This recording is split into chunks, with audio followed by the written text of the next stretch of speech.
It was a British triumph and led to the development of airplanes, which helped win the Second World War. Back in 1931, the coveted Schneider Trophy was won for the last time by Britain. The technology which built the Seaplanes also helped develop planes such as the Hurricane and the Spitfire. 80 years ago, the route took the planes between West Wittering in West Sussex and Cowes and Ryde on the Isle of Wight. Today, the route was similar, with seaplanes taking off from Lee on the Solent. Our reporter Steve Humphrey was on the shoreline to witness the event.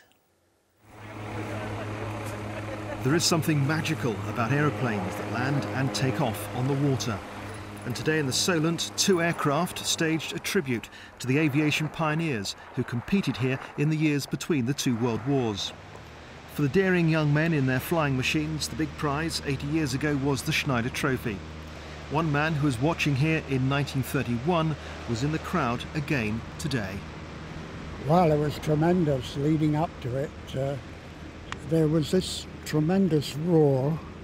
And what was your view of the pilots who were flying these ultra-modern, in those days, flying machines? Well, they were little gods. We looked upon them as real heroes, you know. Groups of people gathered in Southsea and on the Isle of Wight to watch today's flypast, and hundreds more were at calshot to watch the planes come out of the water. What is it like to take off from the water and to land on the water? It's a fantastic challenge. You have to read the water, so you must be a sailor, and you're a pilot and a sailor.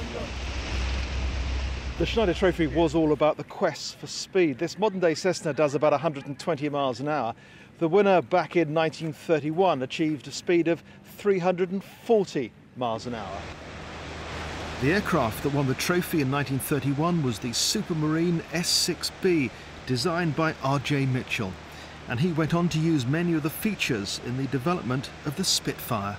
I think it's very important to remember the fact that if they hadn't done the work that they had done to improve high-speed flight, then we wouldn't have had the fighters that we had in the Battle of Britain. And even in 1931, the Schneider Trophy seaplane was twice as fast as the latest aircraft that the RAF was just bringing into service.